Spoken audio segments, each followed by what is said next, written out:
right, we're back. Welcome back. It's Tuesday. Maybe. You might be watching this later. I don't know. But if you're watching in class, it's Tuesday. I have to be kind of quiet because most of my family is still sleeping. It's a fairly rough night for them. I slept well, but there is some sickness going on around in my house again. But what I want to talk about today are some of the answers for red roses. Now, none of the names will be attached to these answers. Excuse me, even the good ones. I didn't ask for permission, so nobody knows who these are from, but these are from actual students on the team in some class somewhere. The good, the bad, the ugly, the very good. So the first one I'm going to share, it's actually going to cover my face. That's probably not a bad thing, right? So I think it's this one here. All right. So question number 2. Well, maybe we should take a look at this just to show you what I'm looking at here. Red Rose's final assessment here. You should be able to find it. It's probably the first or second entry on Google Classroom. Yes, that's not too bad. It's not too bad. We got 4 questions.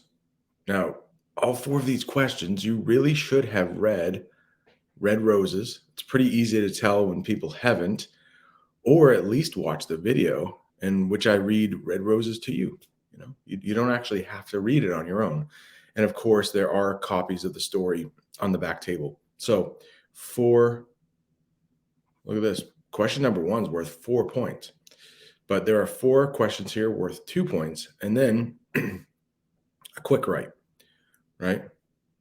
And it's what rite of passage has held the most significance for you or a person you know well. So we've talked about this already. And I do want to share one quick write with you. There were many that were really, really good. Really, really good. So let's focus on that for a second. There were, I don't know, a dozen or so that were like, yeah, I really can't do anything better to this. I'm not checking grammar. That's something we're going to work on throughout the year, and run-on sentences. I think this is the second day you've heard me talk about run-on sentences. It's a problem. It's easily fixed. Oftentimes what happens is the writer is really good. Like the word choice, like the verbs they're using is really good. That's harder for me to teach. Run-on sentences we can fix. We started yesterday with subject predicate or subject verb. We'll talk about this at the end, but every sentence should have like a subject and a verb, usually no more. I mean, maybe 2 subjects, but they have to be doing the same thing. So we'll talk more about that as we go, but it's fixable. It will take some time. So this is the form. Let's look at some answers here. I got to get rid of this. And then this is going to come over my face right here. But that's okay, like I said. Hello. Number 2. Why did some people think David was Lila's boyfriend? I think his name is Derek, right? We've talked about this. He would leave her gifts. Like, if you look at that's 1 point. That's 1 point. That's very good. Like 1 out of 2. So you earned a point for that. It is a complete sentence. However, hang on. However, if you would put in the type of gifts that he would leave her, that shows you read the story, right? So if you remember from the story, you could directly quote it. You could put the actual words that the author says in quotes, or you could just, we call it paraphrasing. You could just put it into your own words, something like little gifts from, I think it was, they said a bubblegum machine or something like that, little trinkets, little gifts from an arcade game or something like that. That would be a lot more specific, and it would show that you're familiar with the story. All right, the next one, this is going to be down here. Okay. Number 1, please describe how most people in David's school felt about him.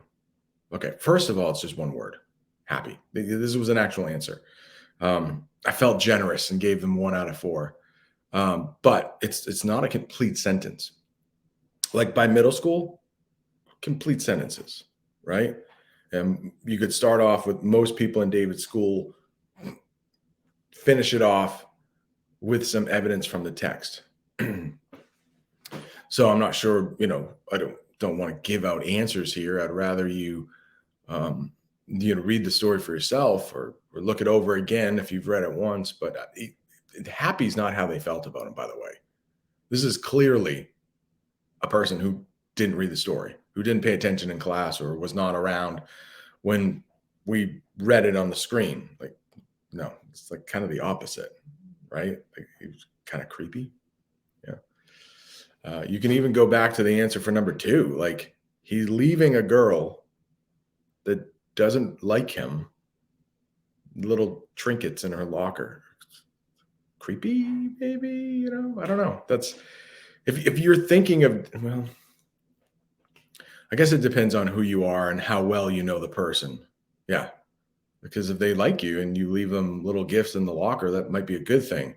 But if you're Derek, not David, but if you're Derek and people are already thinking you're a little creepy for reasons that are pointed out in the story, yeah, don't do that. Don't do that. All right, the next one. Look at that. Already you can think, well, there's 3 lines there. That's better than 1 word. Hopefully it's factual, but let's take a look at, okay. Now you look at the score. I felt I had to give them. It was a 4-point question. I'm like, this is better than 4 points. This is better. This is going above and beyond. Let's take a look at this. In paragraph 1 of the story, like they're actually putting where they found the information in paragraph 1. Got some upper level stuff here. Well done. I know who did this, but I won't embarrass her. So we'll narrow it down. I won't embarrass her. In paragraph 1 of the story, it quoted, Derek stood out. We all avoided him. This gave me the idea that everyone tried to stay away from him because no one wanted to be seen with him. It's also said that people would whisper about him. So I have a feeling that he was the bad kind of standing out there. Come on. That's perfect. So it's more than perfect. It's a 5 out of 4. Had to do it. So well done. Yeah, well done. So those are the type of answers that I am seeing from some people. Definitely middle school, almost high school, right? That's pretty close. If not, I think if that was written in high school, English teacher would be like, that's pretty good. That's pretty good. So far, so good. Now, the last part, it's 10 points. 10 points. Remember, the quick write, 10 points. So 5 to 6 sentences. Look what this person did. I know who this person did too. He did a good job. It's very small. It's going to cover part of my face. But it's much bigger the way he sent it to me. I just took a screenshot and then put it here. But this is like above and beyond kind of stuff. And again, I'm not looking at grammar right now. I'm not looking at spelling mistakes. I just want you to get comfortable with the fact that you're writing. Okay. And then throughout the year, I've already done it with a couple people. We sit down like, hey, here's what the sentence is. And you have like 4 sentences together. It's easily fixed. Like I said, it's harder for me to teach you how to write well. This is really well written. If you want to pause this and make this a little bigger, I don't know if you will, but I mean, there's a 3-paragraph structure, a beginning, a middle, and an end. There's a problem that's introduced and then it's solved and it fits that whole rite of passage thing. Well done. Well done. And if you want me to say your name, if you're in the class right there, I definitely will, because it's a very nice job. This person took some time with it. Again, is this a 10? No, it's an 11. It's definitely an 11. Come on. I had to. All right, a quick one today. We're at 9 minutes and a half. So we should have about 10 minutes left of class. No new work today. Hopefully you're in the position of like, I've been done my work for 2 or 3 days now. So yesterday we just had a lesson about active and passive voice. You could always watch that again. you could always review it.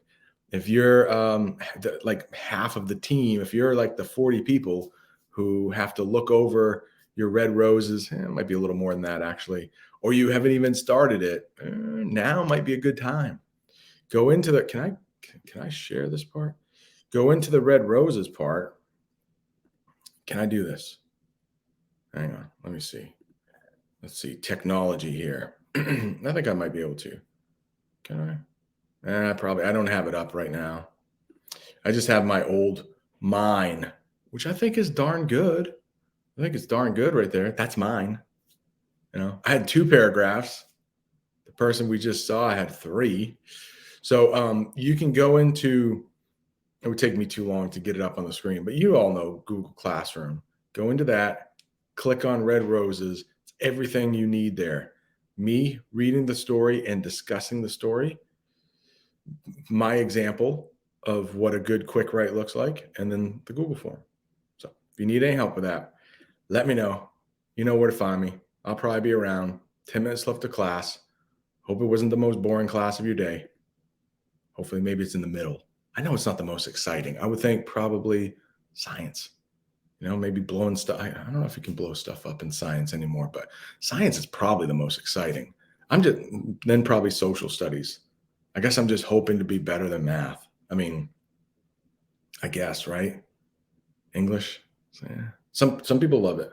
I mean, some people love math too. I think math and English are one of those, either you really love it or you really hate it. There's no in between. So hopefully not the worst.